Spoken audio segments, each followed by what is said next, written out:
Hello YouTube, Shadow Hero 90 here.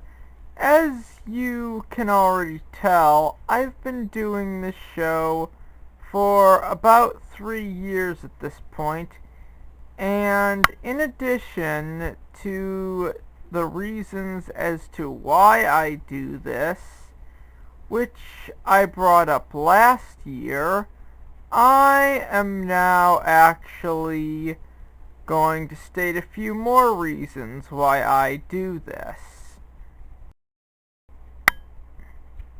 One of which is that the portrayal of men in movies and TV is essentially toxic. And I mean really toxic. Men are... To be honest, I can't believe that I'm one of the only very few people who legitimately thinks that this kind of portrayal is not only toxic, but completely unfair. Second of which is the fact that these cartoons are aimed at kids, and they do not send a good message. Most of the time, a lot of these shows are role model shows, and the characters exist for the sole purpose to be imitated, and yeah, in doing so, you send some really horrible messages. And the last possible reason I could think of is that not this, but all these shows are pushing a political agenda. To be more precise, the political agenda comes in the form of a princess character whose initials are J and B. I'm pretty sure you can figure out who I'm talking about on those initials alone. But yes, a lot of these shows, and to extension, a lot of these role model shows, are pushing a political agenda. And as a white heterosexual man, I really don't want kids being indoctrinated because it could lead to a bad future.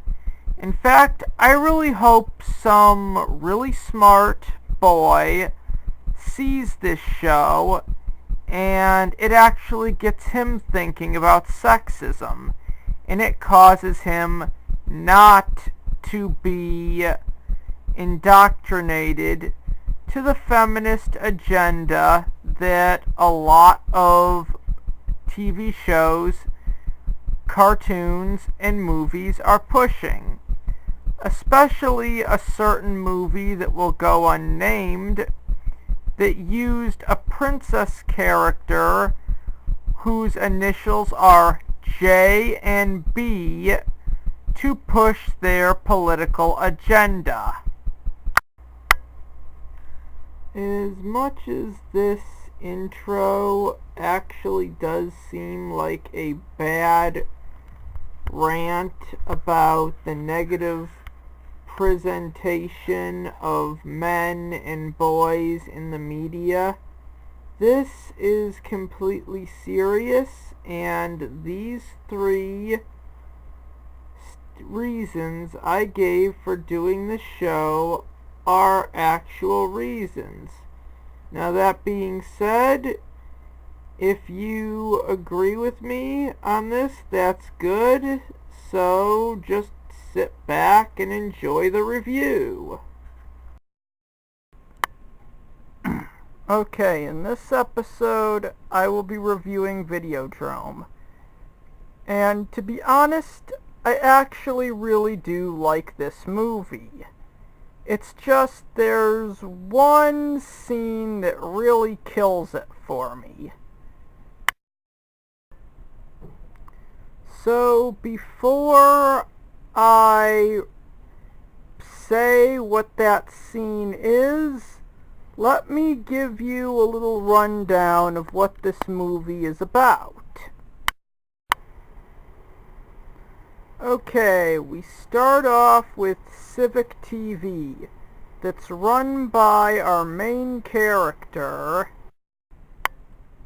whose name I can't forget, played by James Woods. He first appears on this talk show in which he debates a nerd and a hot chick over the potential negative influence of Civic TV. And in the character's defense, all he's doing is trying to get viewers.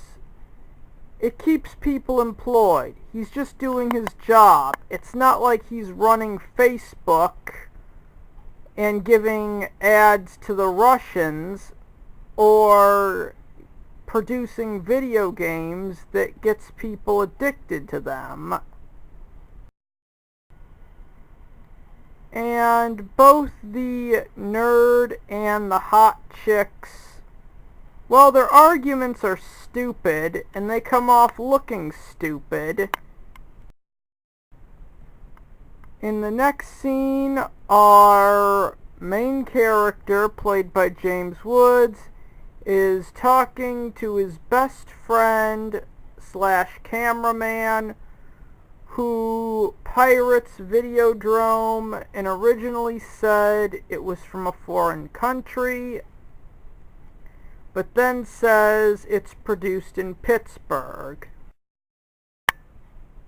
So anyways, after experiencing a night of Videodrome with his girlfriend and finding out that she was going to be on the show, our protagonist decides to look more into it. He eventually finds a woman who gives him a copy of Videodrome.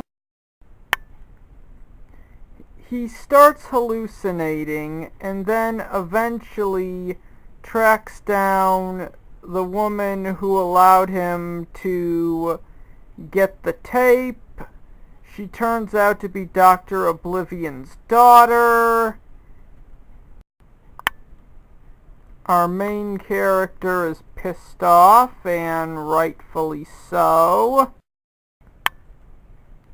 Okay, so as it turns out, the partner and another guy purposefully introduced him to Videodrome, just to make him hallucinate, go insane, because they wanted to take over Civic TV, and they send him on a mission to kill Oblivion's daughter. He goes to kill her, but this is basically the scene that killed the movie for me. You see, this cunt, instead of giving this guy his free will back, actually reprograms him like a puppet to kill the two main villains. Why she isn't counted as a villain is pretty much obscure. If she wants to avenge her father's death, she should be the one pulling the trigger. She doesn't reprogram him to stand still and not move, or give him his free will back. No, she reprograms him into her own personal assassin, and then makes him blow his brains out. And this is unbelievably insulting, especially since we don't get a sequel to Videodrome where this cunt dies in a way where she gets her just desserts.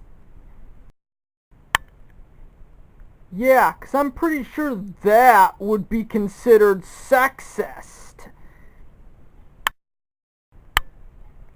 You know, it's sad, really, that pretty much the only stuff that can deal with, mind control in a way that isn't sexist is pretty much exclusive to the internet. Link in the description.